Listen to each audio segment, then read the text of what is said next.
Less than 24 hours before the 2022 general election, the Court of Appeal was hearing arguments why it should or shouldn't be postponed.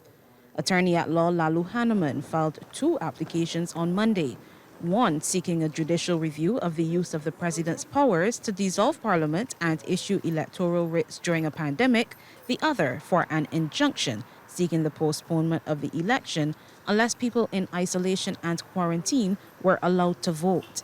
He denied any ulterior motives in filing the applications, other than upholding people's right to vote. We filed, in fact, 2 applications. One is a claim for judicial review of the president's prerogative powers.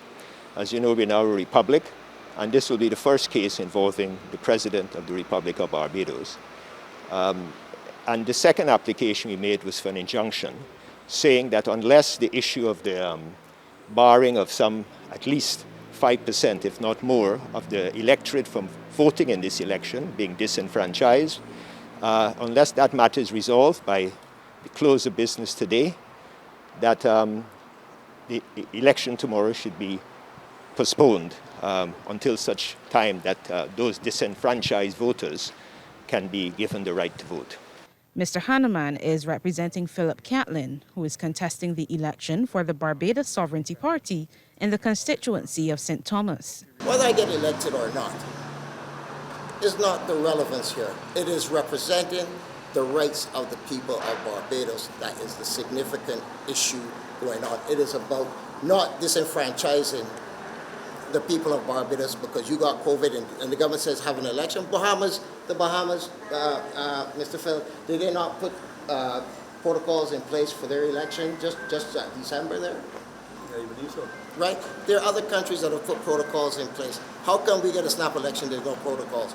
But Attorney General Dale Marshall, one of the respondents in the matter, expressed optimism the decision would be in government's favor and the election would go ahead as planned. The President acts on the advice of her ministers, and in this case, the Prime Minister.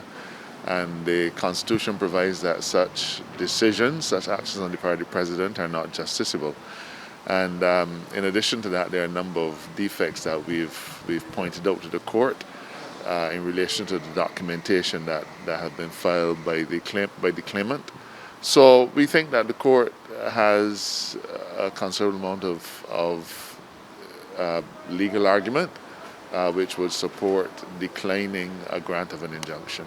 As for the issue at hand, the inability to allow people in COVID-19 isolation or quarantine to vote, the Attorney General says every country approaches things in their own way, and officials here have been guided by the advice of the Chief Medical Officer. It's entirely a public health issue. As a consequence of the public health stance, it means that those people are not going to be able to participate in day-to-day activity. They can't go to church either. They can't vote. They can't go to the bank.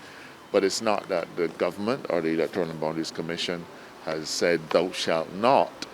It is that the Chief Medical Officer has said, in the interest of Barbadians, that they're not allowed to leave isolation. And that's always been the case. It just happens that we have an election happening now. President, deemed the Most Honorable Sandra Mason, was represented by Queen's Counsel Ulrich Scott, while Queen's Counsel Roger Ford appeared for the Attorney General. Sharika Griffith, CBC News.